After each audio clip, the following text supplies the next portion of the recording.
Amém. Já está conectado o Facebook, o YouTube já está conectado, amém. O Instagram já está conectado, amém. A paz do nosso Senhor Jesus Cristo, amém. O pessoal do Facebook, do Instagram, do YouTube, o pessoal do Meet, o Francisco, a Dona Maria de Lourdes, a Maria Oliveira, a Isabelle, amém. A paz para quem vai acompanhar, né? Pelo grupo de WhatsApp, aí pelos áudios, amém, glória a Deus, amém. Hoje a gente vai começar um livro novo, né? Oh, glória a Deus, vamos começar o livro de Joel aí, né? É um livro curtinho, né? São 3 capítulos aí, né? E glória a Deus, amém, né? No hebraico são 4 capítulos, separados em 4, né? Mas aqui na nossa tradução, né? Quando a gente pega ali a tradução baseada na Vulgata, em outras traduções ali, são 3 capítulos, né? Mas os 4 capítulos ali do hebraico, gente, é o mesmo dos 3, só a divisão que é diferente ali, mas é a mesma coisa. Os 3 e os 4 é a mesma coisa. E a gente vai estudar esse homem agora, né? Esse cara, vamos ver quem foi Joel. A pregação dele é muito importante, é muito interessante, né? A pregação dele bate ali direto com o Novo Testamento, com o Apocalipse. É uma pregação muito forte.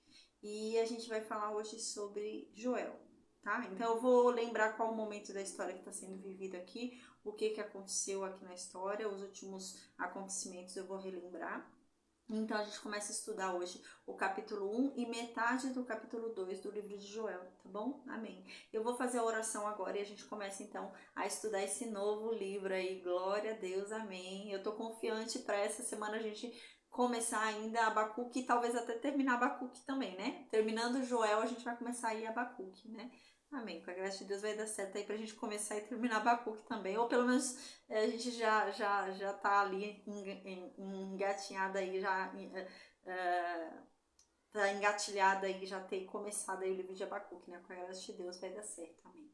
Vou orar agora então e a gente começa aí o livro de Joel, tá bom? Amém. Deus, obrigada, Pai. Obrigada, Senhor, por mais um dia. Obrigada pela oportunidade de estarmos aqui reunidos para estudar a Tua Palavra, para ouvir a Tua voz, para aprender mais de Ti. Deus, obrigada por essa oportunidade. Senhor, que o Senhor primeiramente, Pai, perdoe os nossos pecados, perdoe as nossas ofensas, Senhor, porque não somos dignos, Pai, de nos achegarmos a Ti. Não somos dignos, Pai, de estarmos na Tua presença, porque em nós há imundície, em nós, meu Deus, há essa fragilidade, Pai, da carne corrupta. Então, Deus, em nome de Jesus, perdoa a nossa fraqueza, perdoa os nossos pecados, Deus, nos perdoa, Pai, porque ainda estamos muito longe, Senhor, muito longe de Te agradar. Nós precisamos ainda ser transformados e muito, Deus. Então nos ajuda, Senhor, que o Senhor nos purifique, que o Senhor nos limpe da nossa imundície e que o Senhor nos transforme, Pai, em nome de Jesus, amém. Que o Senhor transforme as nossas mentes, Pai, que o Senhor transforme os nossos corações, que o Senhor nos ensine, Pai, nos ensine a Tua lei, que o Senhor nos ensine, Pai, o Teu caráter, que o Senhor nos ensine os Teus juízos, os Teus preceitos, os Teus mandamentos, que o Senhor nos ensine, meu Deus, a andar na retidão, a fazer o que é certo, Deus, nos ajuda, Pai, porque assim como Paulo dizia, o bem que a gente quer praticar, Pai, a gente não consegue, e é tão fácil praticar o mal. Essa carne corrupta que ainda há dentro de nós, que ainda há em nós, ela é inclinada a fazer o mal, Pai. É naturalmente fácil para a gente seguir os caminhos maus, Deus, mas não é isso que nós queremos, Pai. Nos ajuda, Senhor, porque só Tu és bom, Deus. A bondade vem só de Ti. Só o Senhor santifica, Pai. Só o Senhor pode nos ajudar. Então nos ajuda, Senhor, nos ajuda a conhecermos a Tua palavra, porque ela é que nos traz vida, a Tua palavra é que nos liberta, a Tua palavra é que nos aumenta a fé. Então nos ajuda, Deus, em nome de Jesus, a compreendê-la, Senhor, que venhamos a ser ouvintes sensíveis à Tua palavra, que venhamos a ouvi-la com sensibilidade, ao ponto de fazer com que sejamos tocados por ela, e que assim, meu Deus, Sua palavra venha cumprir sobre cada um de nós os efeitos que ela tem, nos convencendo dos nossos pecados, nos levando ao verdadeiro arrependimento e à verdadeira transformação, Senhor, porque nós somos falhos, Deus. Nos perdoa, Deus, porque quando tentamos te agradar, quando tentamos ser agradáveis ao teu paladar, nós mesmos vacilamos, Pai. Ai, o maior inimigo que nós temos somos nós mesmos, Deus. Quem vai nos livrar de nós mesmos, deste mal que está ainda dentro de nós e nos inclina, meu Deus, ao pecado, Pai, porque quando menos esperamos, estamos cometendo pecado através da nossa boca, através dos nossos pensamentos, através dos nossos sentimentos e desejos. Nos ajuda, Senhor. Nos ajuda porque nós queremos, Senhor, contemplar a Tua face, nós queremos andar na Tua presença, mas nós reconhecemos a nossa indignidade, Deus. Então nos ajuda, porque o Senhor é aquele que purifica, o Senhor é aquele, meu Deus, que nos limpa de toda a nossa imundície e tira de nós, meu Deus, toda a sujeira do pecado. Então que o Senhor venha em nome de Jesus, Senhor, e nos santifique, nos purifique. Que o Senhor derrame sobre cada um de nós o Teu Santo Espírito, Deus. E que o Teu Santo Espírito venha com a medida completa, sem medida, Pai, em nome de Jesus, que Ele venha e nos mostre mais de Ti, Deus. Que venhamos a experimentar o Senhor, meu Deus, através do Teu Santo Espírito.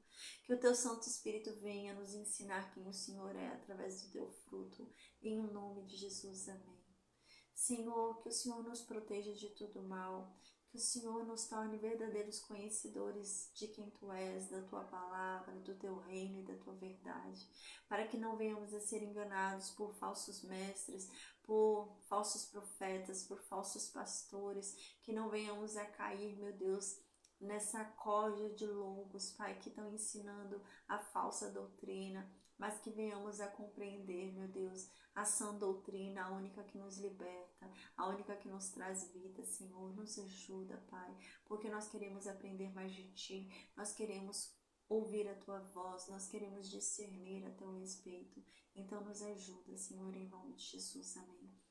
Que o Senhor venha falar conosco através da Tua palavra, que o Senhor se revele, Pai, em nome de Jesus, a cada um de nós, Senhor, e em nome de Jesus, que a Tua palavra seja muito clara, seja muito simples, que o Senhor nos ajude a compreender a Tua voz a todo instante, a todo momento, Senhor, em nome de Jesus, amém. Que o Senhor, Pai, aumente a nossa sede, que venhamos a ter cada vez mais sede de Ti, que venhamos a buscar cada vez mais a Tua presença, que venhamos a ser insaciáveis, Senhor, assim como Moisés era buscando a Tua presença, assim como Davi era comendo a Tua palavra, que venhamos a devorar, Pai, a Tua palavra, que venhamos a devorar a Bíblia e comê-la, Senhor, e esmiuçá-la, Deus, em todos os seus detalhes, para Te conhecer cada vez mais, em nome de Jesus, amém.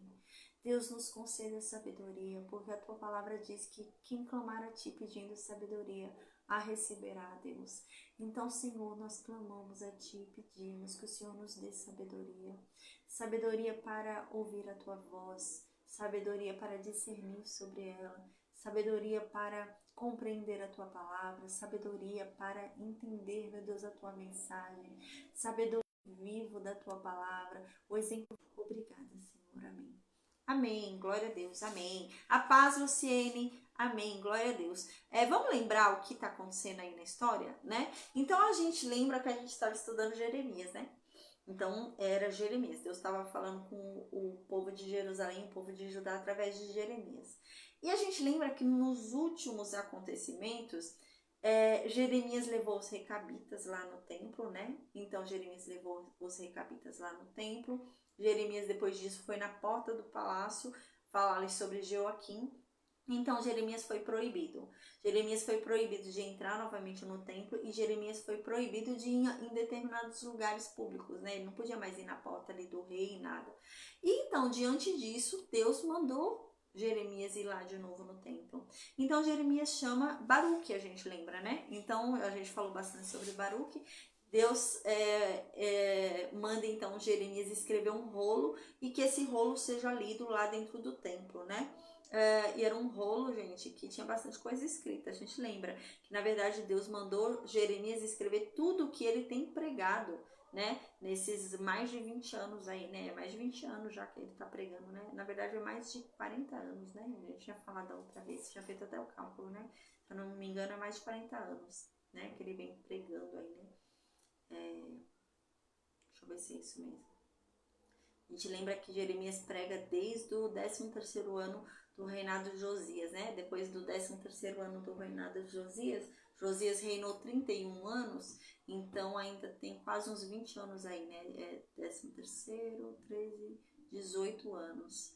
18 anos e agora a gente está aqui lá pro 4º ano de Joaquim, 4º, 5º ano de Joaquim. Então faz uns 20 e poucos anos, né? Não é 40 e pouco não, faz 20 e poucos anos que Jeremias está pregando, né? Então faz 20 e poucos anos, 20 e poucos anos aí que Jeremias está pregando, né? Eu acho que eu fiz algum cálculo errado aí na aula passada, porque a Isa perguntou a idade de Jeremias, né? Eu falei que era quase 60, eu acho, né? Eu acho que eu fiz algum cálculo errado, porque eu tô pensando aqui agora, a gente lembra que Jeremias começa a atuar no 13º ano do reinado de Josias. Depois Josias ainda vive 18 anos. Aí então Josias morre, no mesmo ano que Josias morre, Joaquim vira rei, né? A gente lembra que Jeoacás primeiro e depois Joaquim vira rei. E lá no 4º, 5º ano do reinado de Joaquim é que Nabucodonosor invade a terra de Judá. Então Jeremias está aqui alguns meses antes da invasão, está muito perto da invasão de Nabucodonosor à terra de Judá. Então a gente tem aí 20 e poucos anos, né? Então faz 20 e poucos anos que Jeremias vem pregando, tá? Então Jeremias deve ter uns 40 e poucos anos aí de idade, 40, 50, né? Por aí, anos de idade aí. Então Deus manda ele escrever nesse rolo tudo que Deus falou com ele nesses 20 e poucos anos, né? Era um rolo extenso, né? E Baruque escreveu, a gente lembra, né? Então Baruque foi com esse rolo e começou a ler esse rolo, a gente lembra, né? Peraí só um instante, tem alguém tentando entrar. A paz, Silvana, seja bem-vinda. Então a gente lembra que Baruque foi e leu esse rolo ali, né? Na porta do templo ali, em Jerusalém. E ele começou a ler em alta voz o rolo inteiro. A gente lembra que os nobres que estavam ali no templo, os príncipes que estavam ali no templo, na sala dos príncipes, né? Eles ouviram a pregação ali de Baruque e chamaram Baruque. Então a gente lembra que eles chamaram Baruque ali para a sala dos príncipes, falaram para Baruque sentar e ler para eles o rolo. E Baruque leu todo o rolo para os príncipes. Então os príncipes ficaram horrorizados quando ouviram o que estava escrito naquele rolo, porque falava sobre o castigo de Judá, né? O castigo que Deus traria sobre Judá, se Judá não se arrependesse, se Judá não se convertesse. Então, dentro desse contexto, a gente lembra que eles foram e perguntaram: ô Baruque, você que escreveu esse rolo, Deus falou com você? Como que foi? E Baruque falou: não, na verdade Deus falou com Jeremias. Jeremias ditava e eu escrevi o que Jeremias falava. Então a gente lembra que quando os sacerdotes ouvem isso, o sacerdote vai e fala, né, para Baruque: Baruque, é o seguinte, me dá o rolo e foge, se esconde, vai lá onde Jeremias está, pega Jeremias e vão se esconder num lugar bem escondido. E eu vou mostrar esse rolo pro rei. Aí a gente lembra que esses nobres que estavam ali no templo, levaram o rolo lá para o rei Joaquim. Né? Isso pouquinhos meses antes de Nabucodonosor invadir a terra de Judá. Então eles começaram a ler o rolo. A gente lembra que Joaquim, ele não estava ligando muito porque estava escrito no rolo. Ele lia 3, 4 capítulos ali do rolo, Joaquim vinha com a faca, cortava e tacava fogo, né? E assim ele queimou o rolo inteiro, Joaquim. Então a gente lembra que depois que Joaquim ouviu o rolo inteiro e queimou o rolo inteiro, Joaquim deu uma ordem de que se alguém visse Jeremias e Baruque era para matar os dois. E essa ordem era tão séria, mas tão séria que os dois seriam mortos, que Deus escondeu os dois de uma forma que ninguém os achou, tá? Então agora Jeremias e Baruque somem da história, tá, gente? A gente vai voltar a ver Jeremias agora só depois que Nabucodonosor invade, tá? A gente vai ver Jeremias mais no oculto. Agora, Jeremias publicamente falando, ele só volta em público depois da invasão de Nabucodonosor, tá?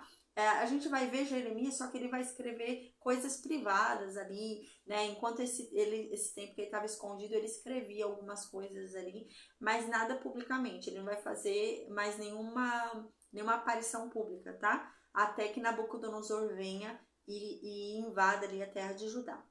E o que acontece? Do tempo em que Jeremias fica escondido até a invasão da terra de Judá por Nabucodonosor, há um espaço pequeno de tempo, mas há, né? É um espaço ali de meses, um espaço de dias, há algum espaço ali que a Bíblia não diz qual, mas há. E nesse espaço, Deus quer continuar falando com o povo. Mas como que Deus vai ser ouvido se o profeta está escondido e Baruque está escondido com o profeta e nenhum dos dois pode aparecer, senão vão ser mortos, né? Deus levanta um novo profeta. Tá? Então Deus agora vai continuar falando com o povo na medida que ele estava falando, no mesmo esquema que ele estava falando por meio de Jeremias, tá? Então Deus continua falando com o povo de Judá, mas agora Deus vai falar de uma forma ainda mais rígida, ainda mais grave, né? E Deus vai falar através de Joel, tá? Então agora é esse o cenário da história onde a gente se encontra, onde Jeremias está escondido, Baruque está escondido, mas Deus quer continuar falando. Então Deus levanta um outro profeta, tá? Então Deus vai levantar agora Joel. E Joel vai falar ali com o povo, tá? Continuar a pregação ali de Jeremias com o povo. E a gente vai ver isso agora, tá bom? Então no versículo 1, tá? A gente agora vai pro livro de Joel, capítulo 1. No versículo 1 diz assim: Palavra de Deus que foi dirigida a Joel, filho de Petuel. Quem é Joel, filho de Petuel? Bruna, de que tribo ele é? Gente, eu não sei. Bruna, quem ele é, qual a importância dele, assim, com relação à sociedade em si, né? Qual a posição na sociedade que ele tinha? Ele trabalhava do quê, Bruna? Onde ele vivia? Não sei, gente. Não dá pra saber, tá? Provavelmente, pelo contexto do que ele vai falar, talvez, né, ele morasse em Jerusalém, tá?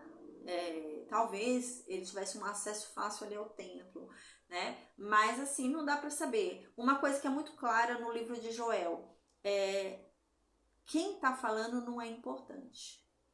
O que importa não é o mensageiro, é a mensagem. Isso é muito importante no livro de Joel. Então, ele faz questão de sumir atrás da mensagem. O que é importante é a mensagem, não sou eu. Não importa de onde eu vim, não importa quem eu sou, não importa o meu diploma, não importa meu título, não importa nada. O que importa é o que eu tô falando. E ele deixou muito claro isso, tá? No livro dele, tá? Então isso é muito importante pra gente ter essa consciência. Não sabemos quem ele é. Mas assim, tem alguns pontos ali importantes que ele ataca, né? Ele não fala tanto sobre rei. Ele não vai falar sobre o rei igual Jeremias falava, né? Jeremias ia e falava bastante sobre o rei. Joel não fala tanto sobre o rei. Joel, ele critica muito, ele fala muito sobre os sacerdotes, tá? Então, Joel vai falar bastante sobre o templo. Joel fala muito sobre o templo e Joel fala sobre o povo. Então, a impressão que dá quando a gente ouve o livro de Joel, quando a gente lê o livro de Joel, é que Joel era um profeta do povo, né? Essa é a impressão que dá, que ele era do povão, tá? Mas que ele tinha um acesso ali, né, ao templo. Então, essa é a impressão que dá, tá? Então, ele fala muito com o povo. Então agora no versículo 2, vamos começar a entender aí a mensagem que Deus deu para Joel. Então Joel vem e começa a gritar e falar com o povo. E Joel diz, ouça isto, anciãos. Escutem todos os habitantes da terra. Então ele chama todo mundo, ele convoca todo mundo, os anciãos, que eu já expliquei qual era a importância dos anciãos nessa época, né? Eles eram respeitados, eram ouvidos, né? Eram formadores de opinião, né? Eram pessoas muito respeitáveis, né? Que viveram um bom tempo da vida, então tinha muita experiência. E a opinião deles importava muito, né? Por conta da experiência de vida deles. Então, agora, Joel chama os anciãos e todos os moradores, não só de Jerusalém, mas de toda a terra. E Joel, então, vai e pergunta: por acaso aconteceu alguma coisa parecida com o que está acontecendo agora nos dias de vida de vocês? Durante todo o período de vida de vocês? Por acaso houve algum momento da tua vida que você tenha visto algo como você está vendo agora acontecer?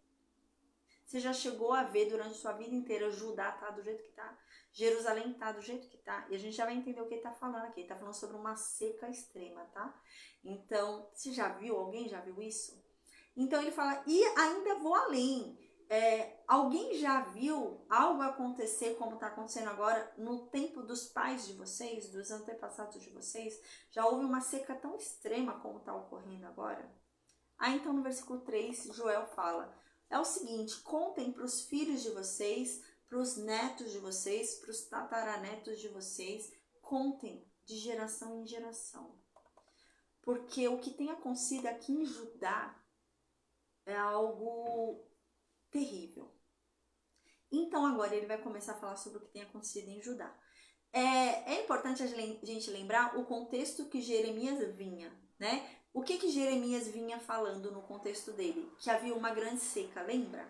Havia uma grande seca, Jeremias estava falando sobre isso, e Jeremias falava, gente, a seca é por causa do pecado de vocês. Não adianta vocês ficarem ofertando coisa para Baal, não adianta vocês ofertarem coisa no templo de Deus. O que Deus quer não é sacrifício, o que Deus quer é obediência, é arrependimento verdadeiro, é conversão, é mudança de atitude.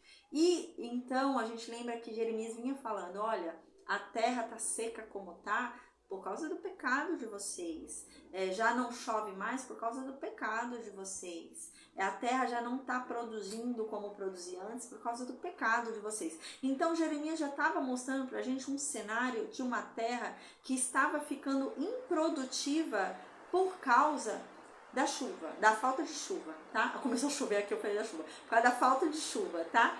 E agora ele vai mostrar pra gente um cenário muito pior, tá? Do que Jeremias estava falando, agora ficou um cenário horrível. E ele fala, gente, é o seguinte, alguém já viu alguma coisa dessas acontecer aqui em Judá? Alguém já viu uma coisa dessas acontecer em Jerusalém? A verdade é que as pragas entraram nas plantações. Entrou uma praga de gafanhoto. Aqui, gente, não é uma metáfora para falar sobre Babilônia. Não, ele está falando literal, tá? Então, realmente houve uma praga. Então, ele está dizendo assim, ó, é o seguinte, as plantações de trigo, as plantações de uva, né, cereal, as azeitonas, tudo que tinha de plantação aqui. Veio uma grande praga de gafanhotos e devorou. E depois dessa praga de gafanhotos que devorou, veio outra praga e devorou o que tinha sobrado da primeira praga. Aí, não obstante isso, veio outra praga de gafanhotos e devorou o que tinha sobrado da segunda. Então, veio uma quarta praga de gafanhotos e devorou o restante. E dessa forma, não sobrou nada. No livro de Lamentações lá de Jeremias, a gente vai ver que realmente Jeremias ele fala pra gente sobre esse cenário. Em Judá um cenário realmente de falta de comida extrema. E Jeremias fala sobre até famílias comerem os filhos. E é dentro desse contexto aqui que Joel, Abacuque falam, tá? Então é isso que Joel aqui tá falando agora. Gente, vocês já viram isso acontecer?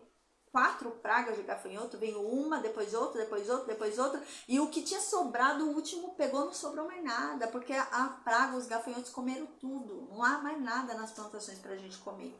Então aqui no versículo 5, Joel grita, acordem, vocês que gostam de vinho, vocês que vivem bêbados e amam aí beber suco de uva, vinho, né? Porque o vinho acabou, não tem mais uva, o gafanhoto comeu toda a plantação. Não há mais uva para fazer vinho. Acordem, seus bêbados. Então aqui no versículo 6, Joel diz, porque um exército subiu contra a minha terra.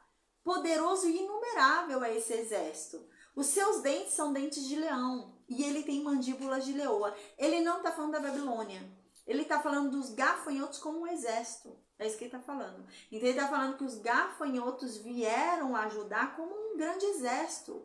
E eles vieram contra a terra de Judá. Então eles não vieram a favor, lutar a favor de Judá. Vieram contra, para prejudicar Judá. E eles são tão poderosos e eles são incontáveis ao ponto de ter estragado toda a plantação. Ao ponto deles não terem mais o que comer. Eles vieram com dentes de leão. Nada se escapou deles. A praga veio e devorou tudo. Eles conseguiram devorar todas as plantações ali do território de Judá. E a mandíbula deles parece mandíbula de leoa. Eles não se cansam de mastigar, eles são fortes. Não pararam, eles comeram tudo, devoraram tudo, não sobrou nada para o povo de Judá comer.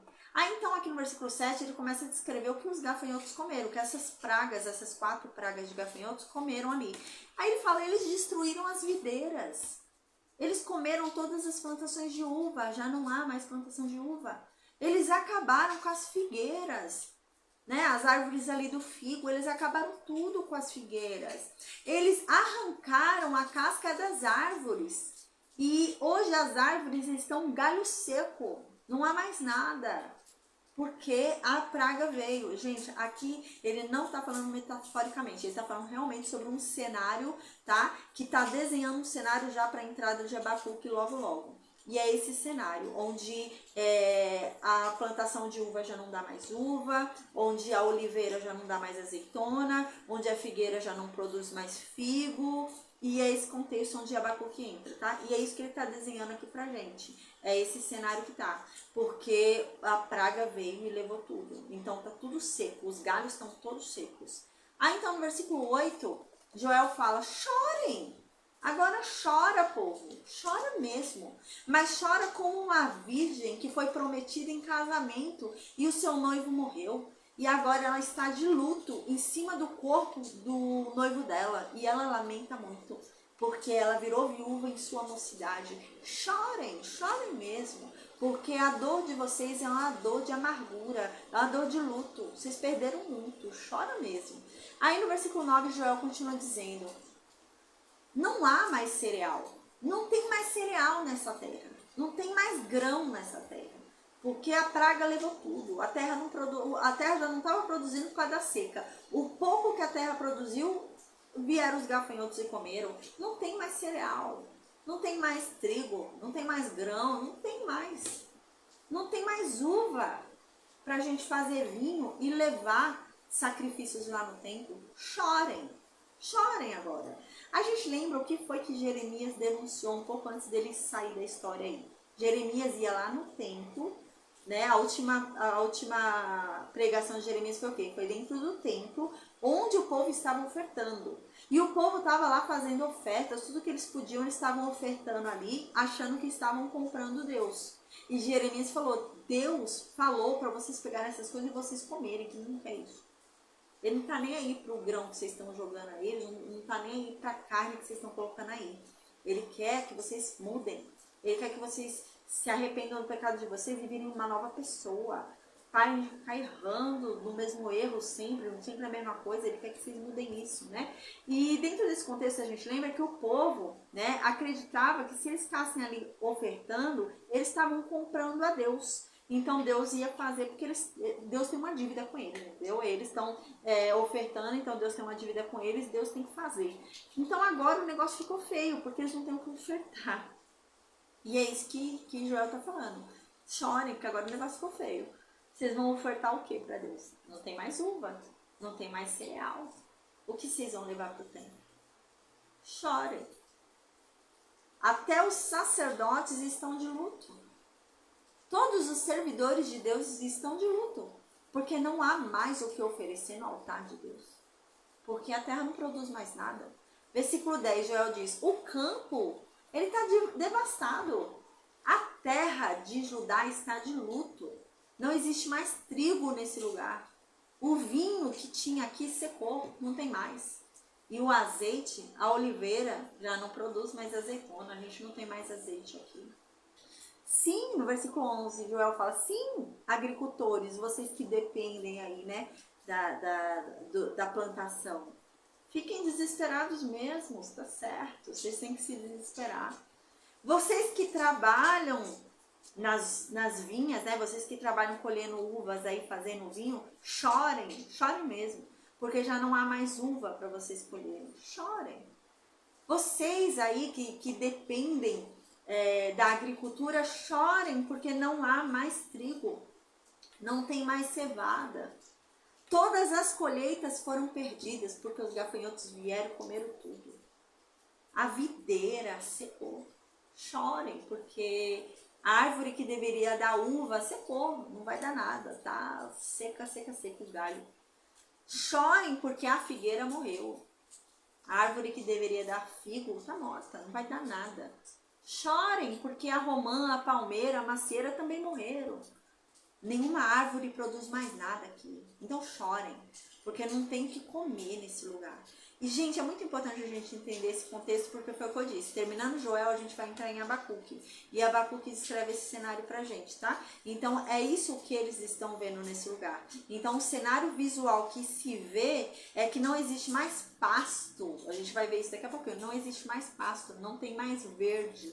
As árvores não tem mais folhas. São árvores secas. O chão é tão seco que parece trincado. É esse cenário. Não há colheita, não há trigo, não há uva, não há nada. É esse o cenário que eles estão vendo. Então ele diz, sim, chorem mesmo, porque toda a alegria do povo sumiu, desapareceu. Aí então no versículo 13, ele diz, vocês sacerdotes, não é para ficar vestindo a roupa de sacerdote, não. Vocês lembram que os sacerdotes tinham uma roupa ali de honra, né? Era uma roupa bonita. E eles ainda estavam vestindo as roupas bonitas deles. E Joel fala, não, tirem essas roupas que vocês estão usando, os sacerdotes, e usem pano de saco. Vistam roupas de luto e chorem. Lamentem, se humilhem vocês sacerdotes.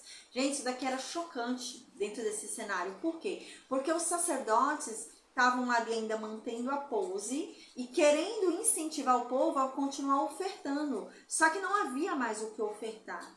Então agora o cenário que Jeremias vinha tanto falando torna-se muito claro. Não há mais o que ofertar. E o que Deus quer não é esse tipo de oferta. O que Deus quer é arrependimento. O que Deus quer é conversão. O que Deus quer é mudança de atitude, mudança de pensamento, mudança de comportamento. É isso que Deus quer.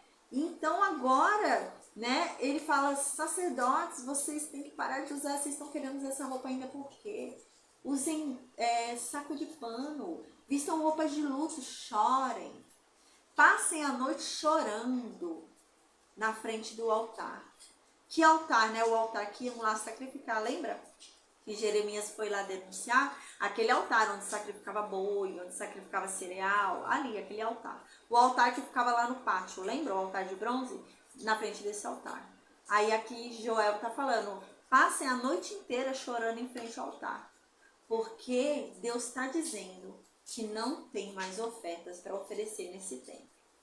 Ninguém mais tem alimento nenhum e nem vinho para ofertar nesse altar. Aí no versículo 14, Joel diz, sim, decretem um jejum.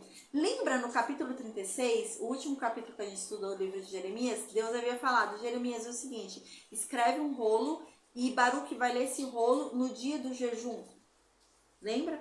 E eu expliquei sobre esse jejum. Esse jejum não é um jejum da lei. Foi um jejum que foi convocado nacionalmente para que eles viessem todos, fizessem um jejum, ofertassem ali no altar de Deus, para que Deus então revertesse aquela situação deles que estava ruim com a seca, né? Com a falta de produção da terra, né? A ameaça ali do Egito e da Babilônia, a briga entre o Babilônia e o Egito e tal. E dentro desse contexto eles tinham convocado um jejum, lembra? E nesse jejum Deus havia falado, né, por meio do rolo e tal, no dia do jejum, né, que Deus queria era arrependimento. Deus não quer que eles vão lá, vistam um pano de saco, façam um jejum e vão oferecer os animais, os cereais no altar e depois saem dali e vão pecar de novo, né? Não, Deus quer mudança.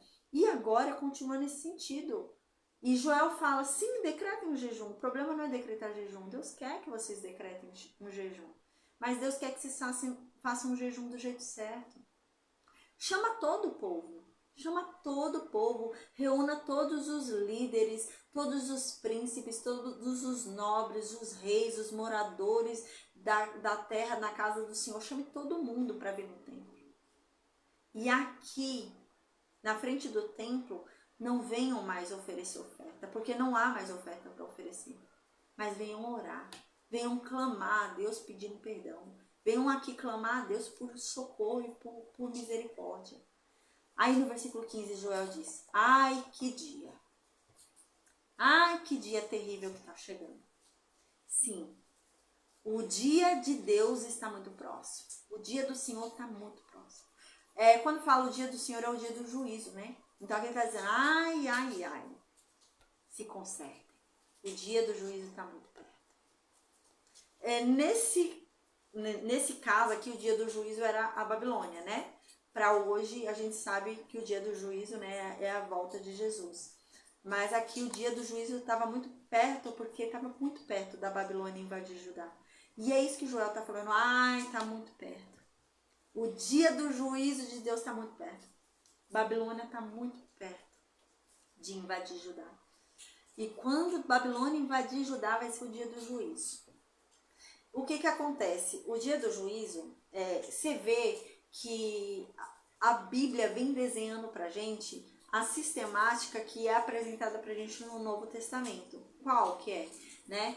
Há uma pregação sobre arrependimento até que Nabucodonosor invada Judá. Então, até que a terra de Judá seja invadida, Deus ainda fala sobre arrependimento. Deus ainda chama o seu povo a se arrepender. Deus ainda diz, ainda há tempo. Tá em cima da hora. Ó, o dia do juízo já tá chegando, tá assim, no último do segundo tempo ali, né?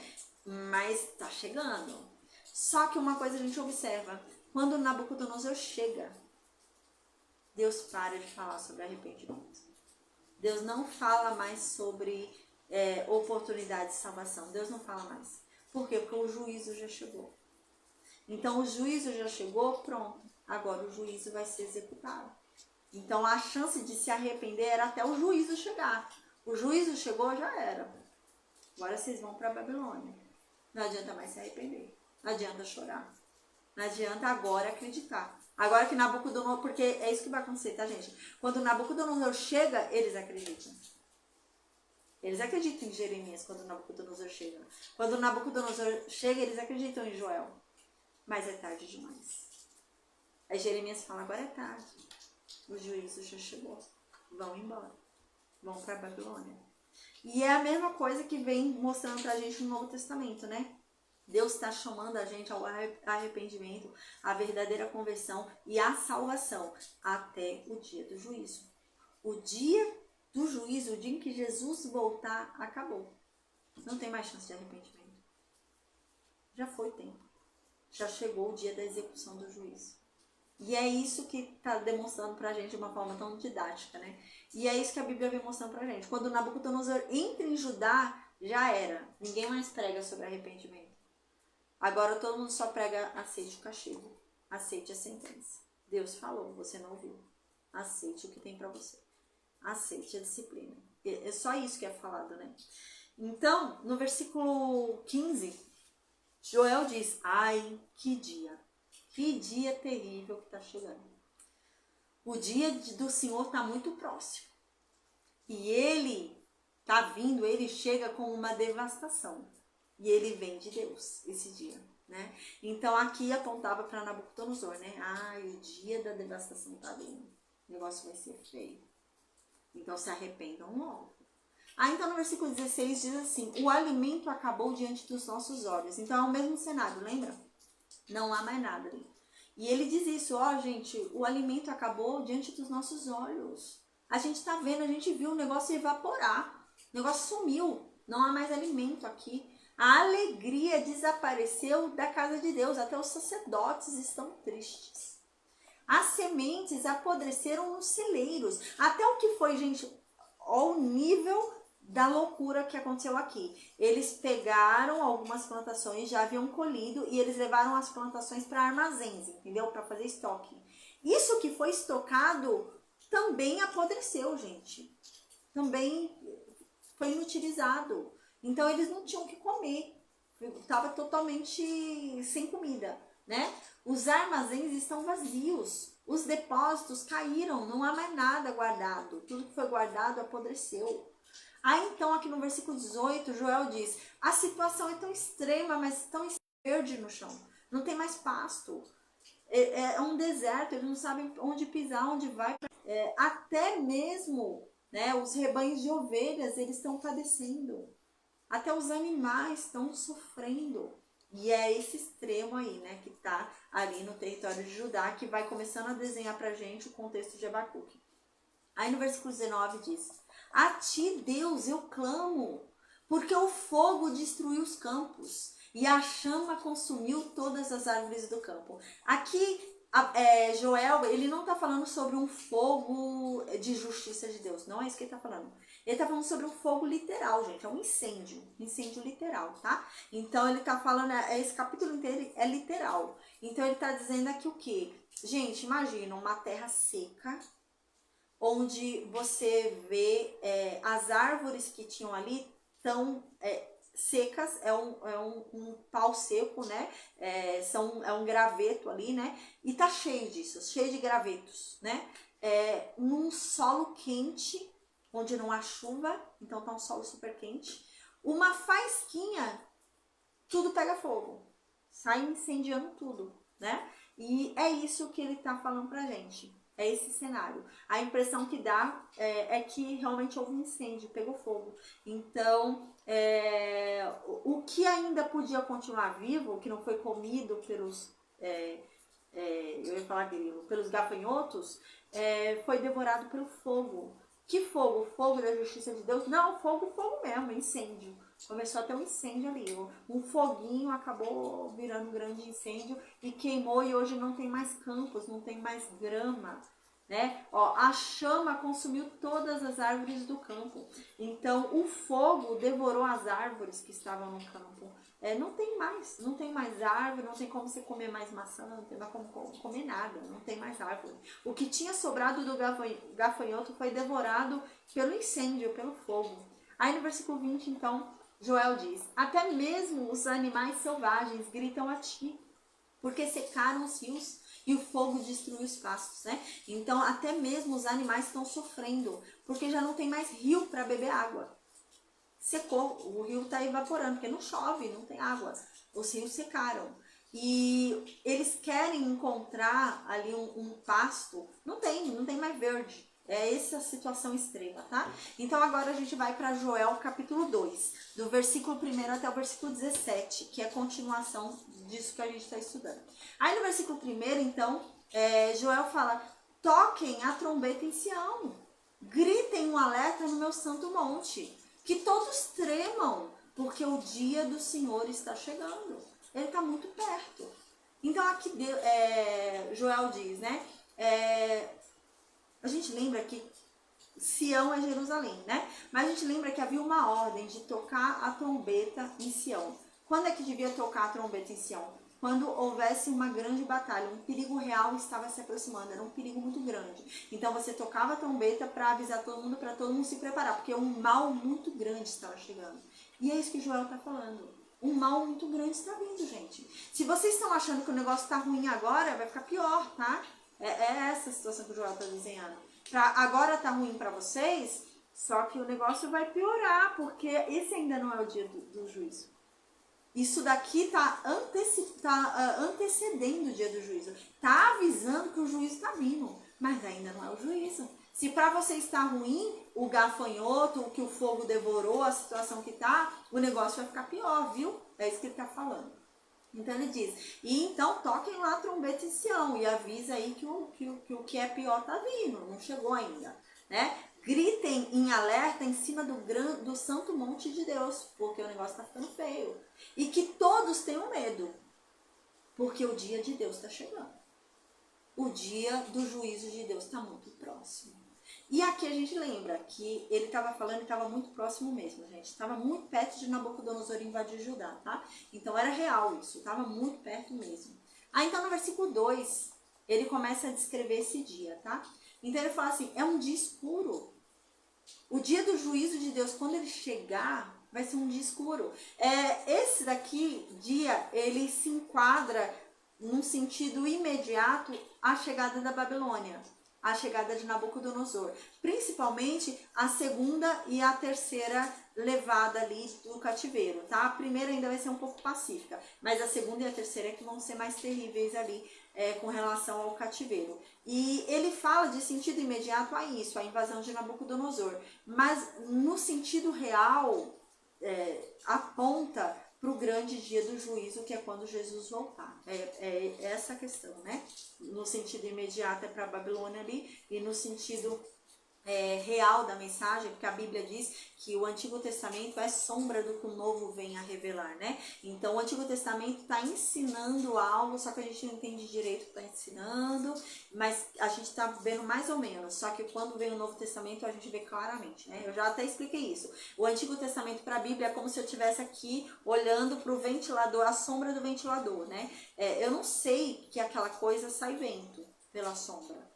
Mas eu sei o formato, ó, é redondo, dá pra ver, só que eu não sei a cor, né? Mas aí no Novo Testamento vem e eu vejo o ventilador.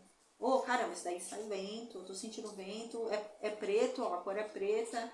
Olha, tem umas hélices ali que ficam correndo, não tinha observado isso antes, né? Ele fica girando para lá e para cá, lá na sombra eu vi que tinha alguma coisa, só que eu não defini o que era, não deu para entender. É isso que a Bíblia diz. A Bíblia diz que o Antigo Testamento, Deus estava preparando o povo com uma mensagem ali. Sabe qual você ensina a criancinha, né? Quando você vai ensinar a criancinha, você vai falando de um jeitinho, né? Dando alguns exemplos ali, para você dizer o que você quer dizer. Era isso que Deus estava fazendo, né? Então Deus estava ali no Antigo Testamento desenhando, ensinando, como se ensina para criança, né? De uma forma meio lúdica ali e tal. E então no Novo Testamento ele mostra a verdade. O que eu quero falar é isso, ó. É essa a verdade real, né? Então é isso aqui, tá? Aqui tá falando sobre a Babilônia. Mas qual é a verdade real que é apresentada no Novo Testamento e que o Antigo Testamento apontava como uma sombra, né? É o dia do juízo de Jesus. Então aqui via como uma sombra. O dia do juízo é como Nabucodonosor, quando entrou lá, tudo isso descrito e realmente. E isso aponta para quê? Para o grande dia do juízo, que é revelado no Novo Testamento através de Cristo. Tá? Então é isso. O Antigo Testamento é muito importante, né? Porque ele nos dá uma sombra assim do que a gente vai realmente entender no Novo Testamento, né? Vai reforçar, aí a gente fala, caramba, entendi. Agora isso daí era o que o Antigo Testamento estava querendo dizer, né? E é nesse sentido. E agora no versículo 2, Joel vem falando sobre isso que o livro do Apocalipse, o Novo Testamento, vem trazendo pra gente. Sobre o grande dia do juízo.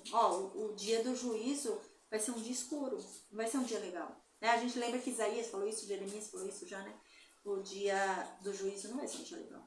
É um dia escuro, é um dia sem luz, um dia triste. É um dia de nuvens pesadas. Nunca houve um dia como esse antes e nunca haverá depois um outro igual. Tá? Então isso apontava para Babilônia, mas aponta, é claro, para Cristo, né? Nunca houve, quando Jesus voltar e for o grande dia do juízo, nunca houve um dia como esse antes e nunca haverá depois, né? Porque é uma vez só. O livro da vida vai ser aberto uma vez só.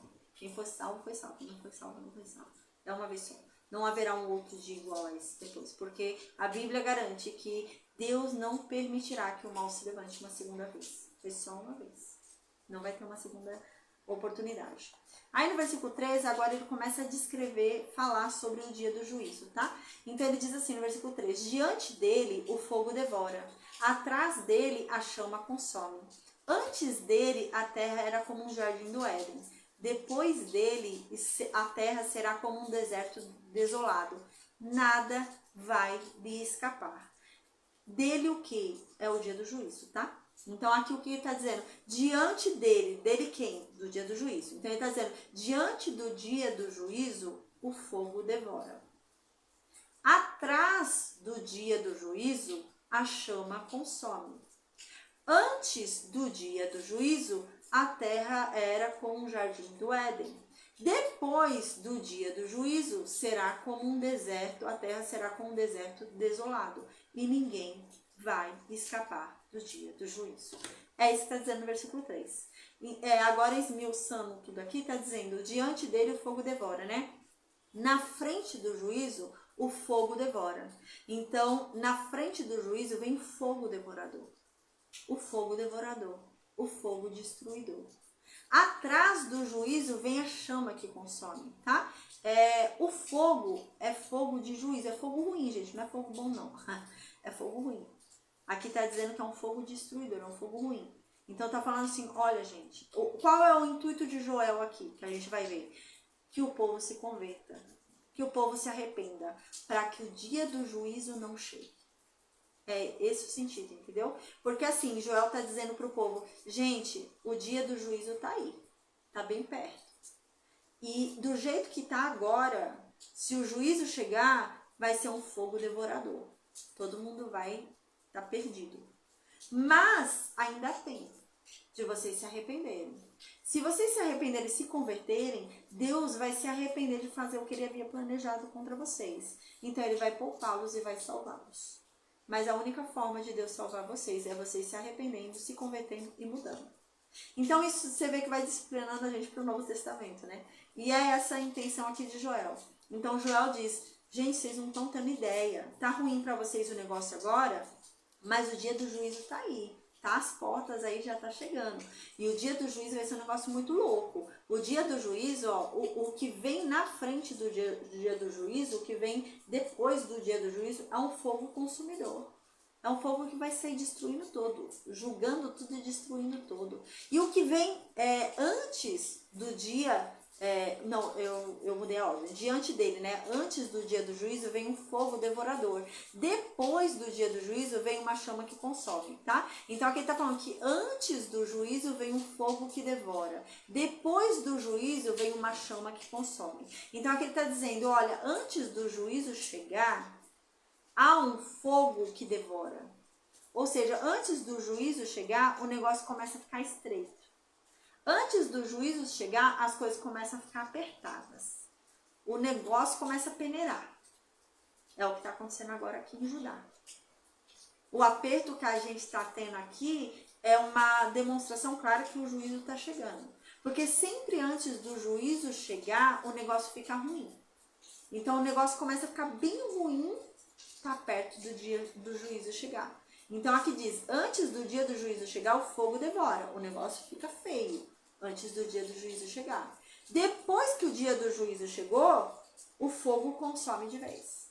Aí o negócio já era. Aí foi destruído de vez, né? Então aponta muito pro que diz o Apocalipse também, não? Que diz o Novo Testamento também, né? Antes do dia do juízo, as coisas vão ficar ruins, né? Na Terra. As coisas vão ficar bem críticas. E isso está mostrando o quê? Que está perto do dia do juízo. Quanto pior tiver, mais próximo está do dia do juízo. E isso é o quê? É um fogo que devora. É para quê? Para a gente se consertar. Mas a gente vai e não se consertou. Porque a gente acha que não vai acontecer nada. Só que a gente está sendo avisado que depois que o juízo vier, o fogo não vai ser brando. Vai ser pior. Então, se antes estava ruim, depois do dia do juízo vai ser pior. Então, a única forma de se livrar desse fogo consumidor, dessa chama consumidora, é se arrependendo, é se convertendo, né? É fazendo o que Deus está mandando. E é isso que Joel está disciplinando o povo aqui. Joel está falando, gente, as coisas estão ruins, as coisas estão difíceis, e isso é sinal que o juízo está vindo. Vocês me entendem? Deus já falou que vai mandar o juízo sobre nós. E o negócio está estreito aqui, o negócio está feio. É sinal que o juízo está chegando. E depois que o juízo vem, gente, o negócio fica ainda pior. Se vocês estão achando que depois que o juízo vier vai ser melhor, não vai. Aí que o negócio vai ficar feio de vez. E então aqui ele fala no finalzinho do versículo 3, né? Antes do juízo a terra era como um jardim do Éden. E depois do juízo a terra será como um deserto desolado. Aqui ele está falando, amém, amado de Deus, amém.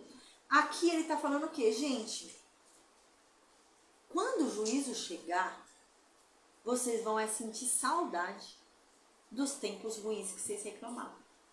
Porque o juízo vai ser pior.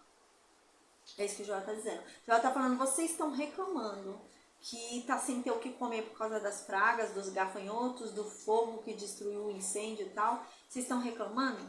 Mas quando o juízo de Deus chegar sobre vocês, vocês vão sentir saudade desse tempo que vocês estavam aqui passando fome.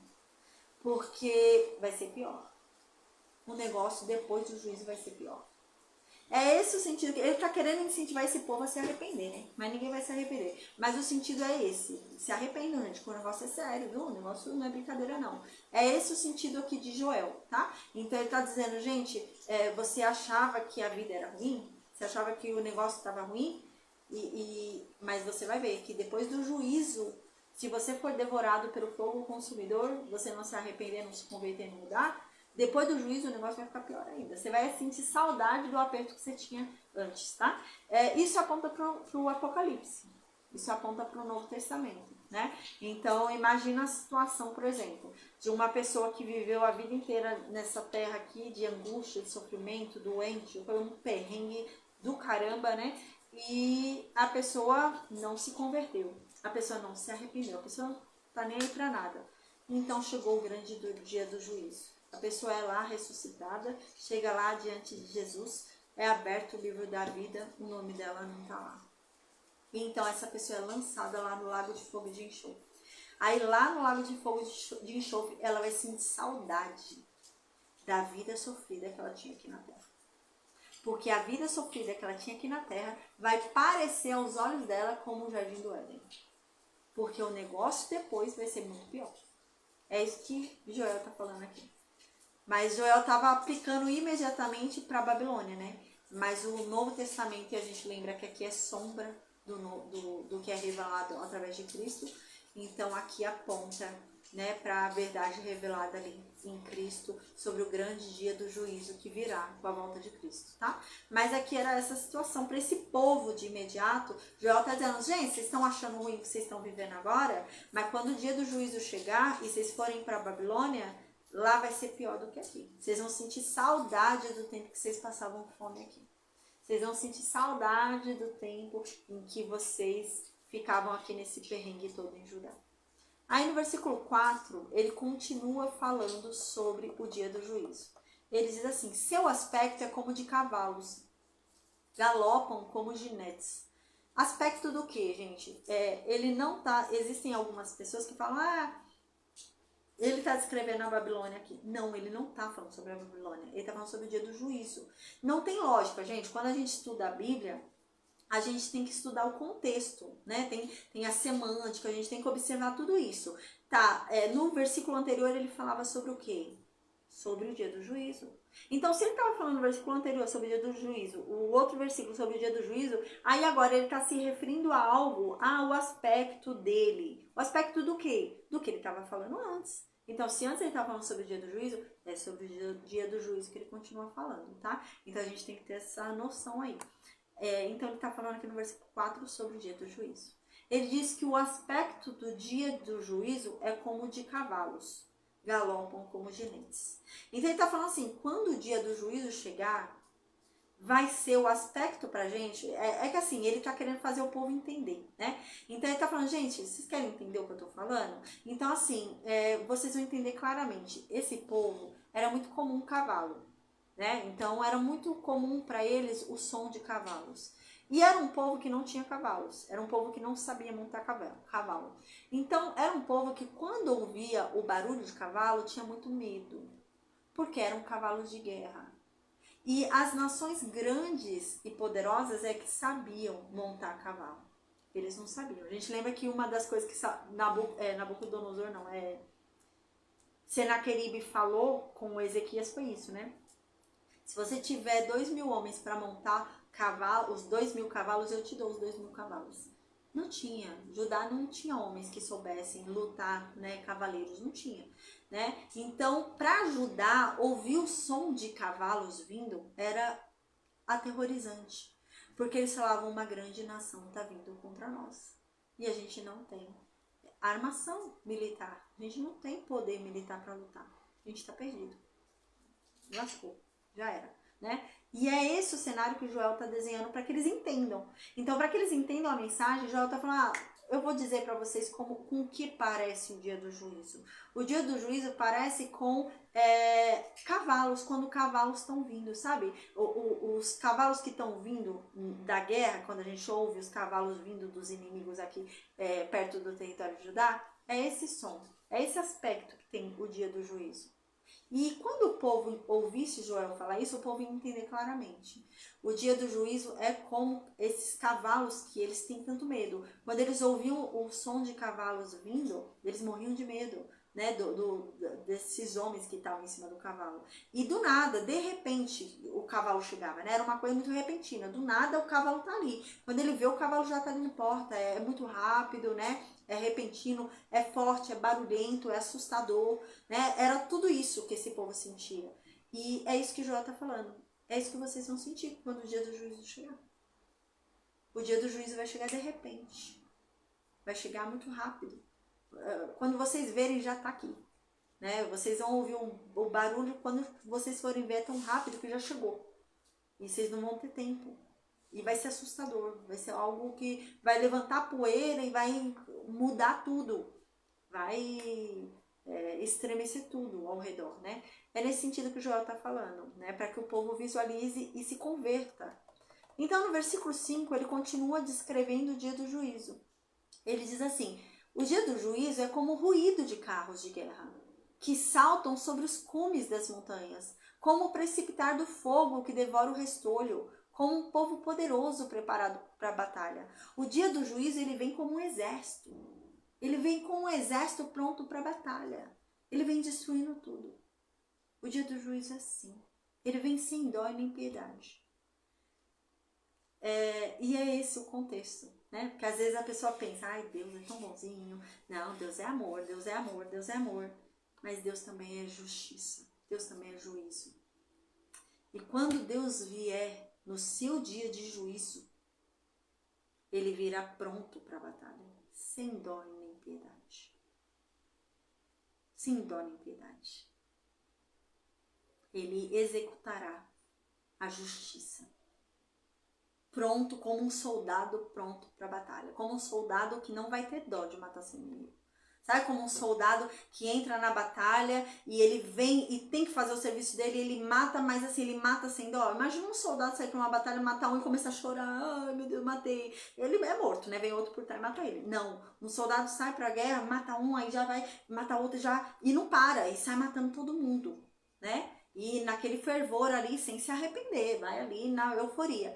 E aí está falando que o dia do juízo é assim. O dia do juízo vem como um exército, destruindo tudo e sem dó e nem piedade. Ele não tem dó de ninguém, não. Todo mundo vai ser levado. Se você não se arrepender, tu vai ser levado. É isso que Joel está falando. A gente vai ver que depois Joel vai falar sobre arrependimento. Joel está falando, se tu não se arrepender, você vai ser levado. Deus não vai ter dó de você, não. Deus não vai ter pena, não. Aí então no versículo 6, Joel continua dizendo: diante dele os povos tremem de medo, todas as faces empalidecem. Diante do quê? Diante do juízo. Tá? Continua falando sobre o dia do juízo aqui. Diante de quem? Diante do dia do juízo, todo mundo treme de medo. Todo mundo fica pálido, fica paralisado. E é isso que ele está descrevendo quando o dia do juízo chegar, né? Porque o povo não está dando bola, ninguém está nem aí. Ele fala, mas quando o dia do juízo chegar, vai ficar todo mundo sem reação, vai ficar todo mundo paralisado, com medo, porque o mal chegou, o grande dia terrível chegou. Aí então no versículo 7 diz assim: como heróis eles avançam, como guerreiros escalam a muralha, cada qual segue o seu caminho, sem se afastar de sua rota. Aí aqui começa a descrever o dia do juízo como um exército. Aí tá falando assim, que esse dia do juízo ele vem como um exército de heróis, não é um exército de derrotados. É um exército que já tá com a mente de herói. Então ele vem para avançar. Ele não vem para mudar de ideia, ele vem para avançar e acabou. Vai ser feito e acabou. Eles são guerreiros que eles escalam muralhas, fazem o que for. Não tem problema, vai achar em todos os cantos, vai para todos os lugares para executar o juízo. E vem de uma forma organizada, não vem de uma forma desorganizada, não. Aqui, no sentido, né, é que ele usa uma linguagem militar, mas aqui ele está dizendo, ó, o dia do juízo, quando o dia do juízo vem, quando o dia do juízo chega, ele não vem assim, desorganizado. Ele não vem como se não soubesse o que está fazendo, sabe? Como se viesse e matasse inocente junto com o culpado. Não. O dia do juízo vem de uma forma organizada. Ele sabe quem ele vai levar. Ele sabe a quem ele vai consumir com fogo.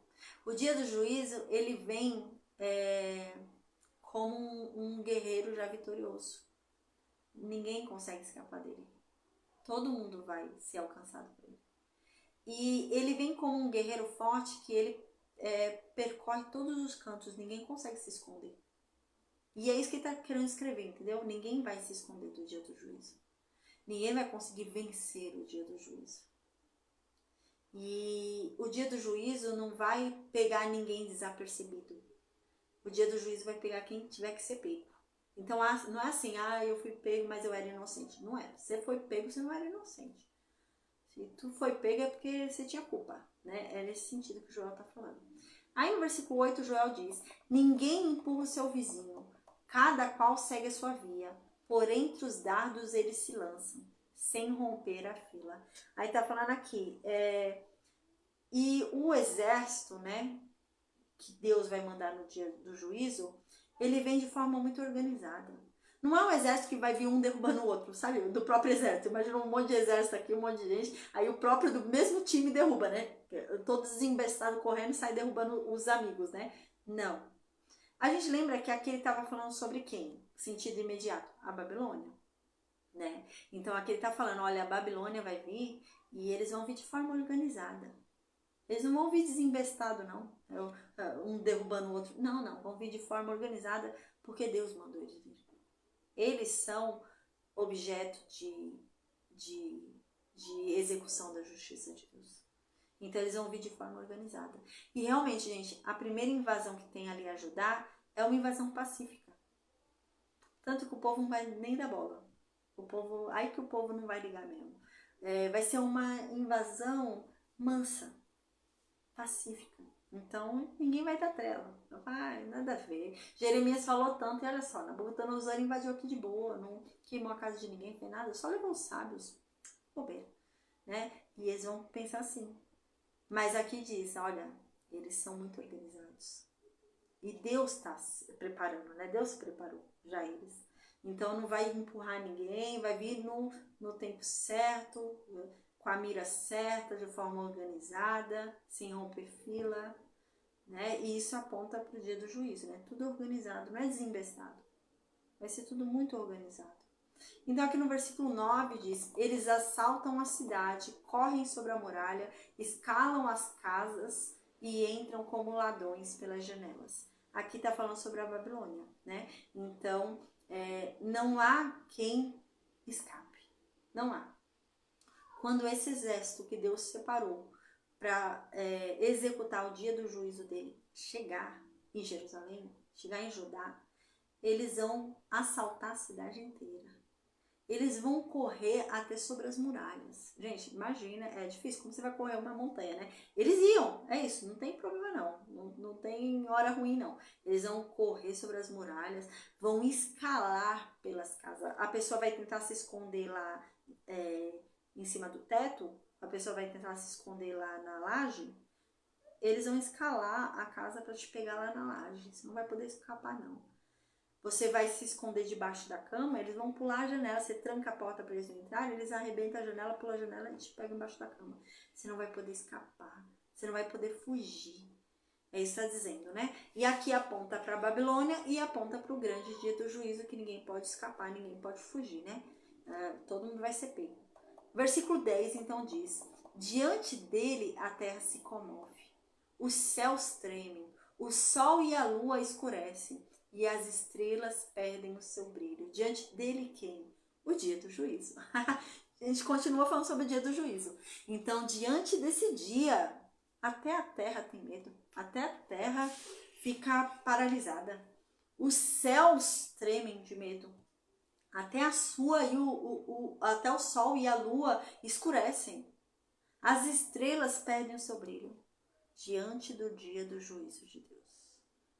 Quando Deus vier lançar o juízo dele, até a terra vai tremer. O negócio vai ficar feio. E aqui apontava para a Babilônia, né? Que a gente vai ver que vai ser terrível quando eles forem levados pela Babilônia. A gente vai ver, vai ser uma grande humilhação, tudo. A gente vai estudar isso ainda. Mas aponta, é claro, né? Para o grande dia do juízo, né? Para o grande dia do juízo, que vai ser um dia temeroso. Porque assim, a verdade é que o grande dia do juízo, né? A gente vai ficar 1000 anos reinando aqui nessa terra com Cristo, mas depois, né? Vai vir o juízo, onde os ímpios serão lançados lá no lago de fogo e de enxofre, e a terra vai tremer. Por quê? Porque haverá juízo sobre a terra também. A terra vai sofrer, porque Deus vai destruir a terra também. Deus vai destruir a terra. E a terra treme por isso, né? A terra também, porque ela vai acabar sofrendo também. Então, no versículo 11 diz: Deus levanta a sua voz diante do seu exército. Sim, seu acampamento é muito grande. O executor de sua palavra é poderoso. Sim, o dia de Deus é grande, extremamente terrível. E quem é que vai poder suportá-lo? Aqui falava sobre Nabucodonosor, mas aponta para Jesus também. Uau! Então, primeiramente, eu vou falar sobre Nabucodonosor, né? Aqui Deus está falando, Deus levanta a sua voz diante do seu exército. Deus está deixando muito claro que o exército da Babilônia é dele. Deus escolheu o exército da Babilônia para praticar o juízo dele sobre Judá. Então, o exército da Babilônia é de Deus. Então, ele vai levantar a voz diante do exército dele. Sim, o acampamento dele é muito grande, que é a Babilônia. E o executor da palavra é poderoso, ou seja, aquele que Deus escolheu para cumprir é poderoso e vai cumprir, que é Nabucodonosor. Vai executar realmente o castigo que Deus preparou. Sim, o grande dia de Deus é extremamente terrível. Sim, vai ser terrível quando acontecer. Quem é que vai poder suportar esse dia terrível? E isso aponta para o Novo Testamento, tá? Porque assim, o grande dia do juízo de Deus, né?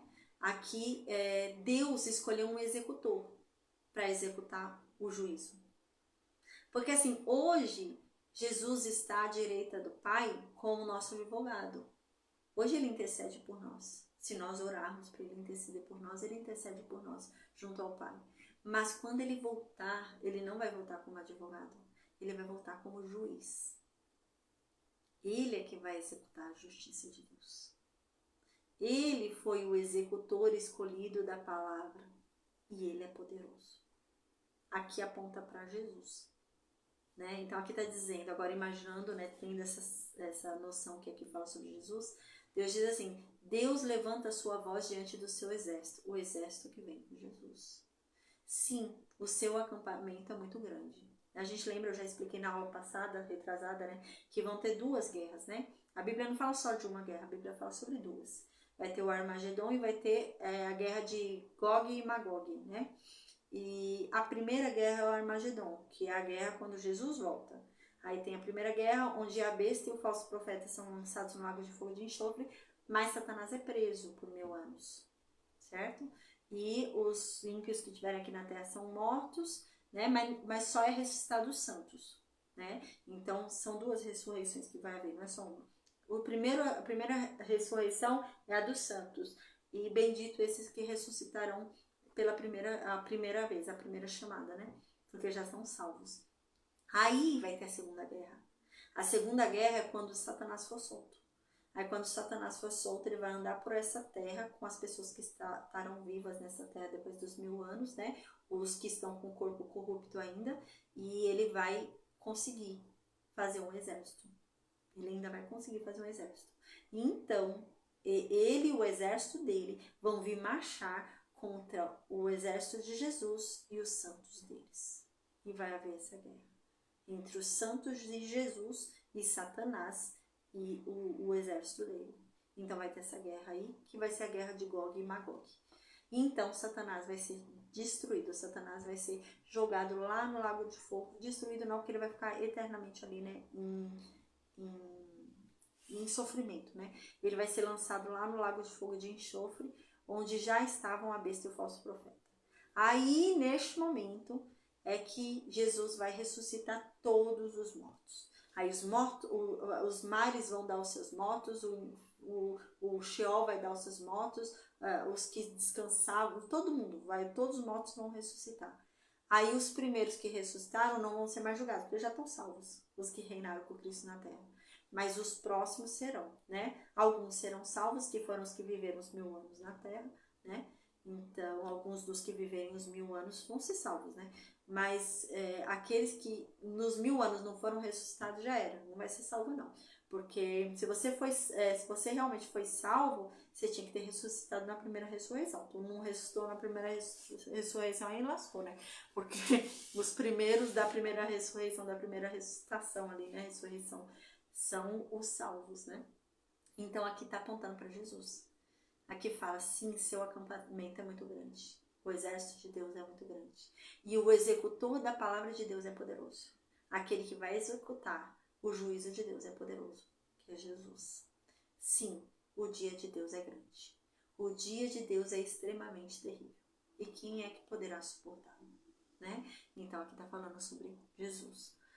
Aponta imediatamente para Babilônia, Nabucodonosor, mas claramente fala sobre Jesus, né? Porque a Bíblia inteira fala sobre ele. O próprio Jesus disse isso, né? O próprio Senhor Jesus estava ali com o Antigo Testamento na mão, né? Porque na época que Jesus ia até a sinagoga, né, ensinar, na época que Jesus deu o Sermão do Monte e tal, né? Na época que Jesus ensinava, só tinha o Antigo Testamento, não tinha o Novo Testamento.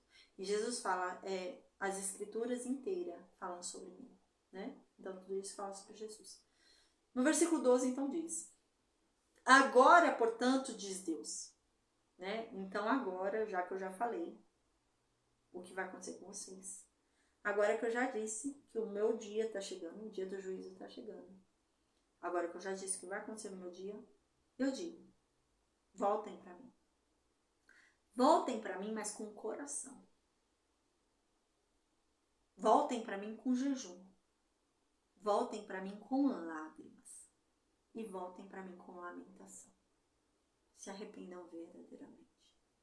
Se transformem. Mudem. Rasguem. Não é a roupa de vocês, não. Não quero que vocês rasguem mais as roupas. Eu quero que vocês rasguem os corações de vocês. Retornem para mim, diz Deus. Porque eu sou o Deus de vocês. Porque Deus é bondoso. Deus é misericordioso. Deus é lento na ira. Deus é cheio de amor. E Deus se compadece da desgraça. Deus tem compaixão. E quem sabe, Joel fala, quem sabe, assim, se vocês se arrependerem, se vocês se humilharem, se vocês se converterem, vocês fizerem jejum, chorarem, lamentarem, quem sabe assim, Deus volte atrás e ele se arrependa. E em vez de fazer toda essa destruição que ele falou que ele vai fazer, ele conceda para vocês uma bênção. Toquem a trombeta lá em Sião, sim, toquem a trombeta lá em Sião e ordenem um jejum. Sim, proclamem uma reunião sagrada, sim. A gente lembra, né? Tinha acabado de ser convocada uma reunião, né? Um jejum ali, que é onde foi que Baruque leu o rolo, né? E agora, não, façam. Não é ruim vocês não fazerem. Mas façam com o coração disposto. Façam do jeito certo. Sim, reúnam todo o povo, gente. Chama todo mundo. Chama até mais do que veio da última vez. Chama toda a comunidade. Chama os anciãos. Chama os jovens. Chama os lactentes. Que aquele que está ali em núpcias, aquele que acabou de casar, venha lá, que sua esposa venha. Que venha a esposa também. Aqui ele está chamando todo mundo, gente. Ele está falando assim, que venham os idosos, que venham os jovens, homens, mulheres, que venham até os bebês de colos que ainda amamentam.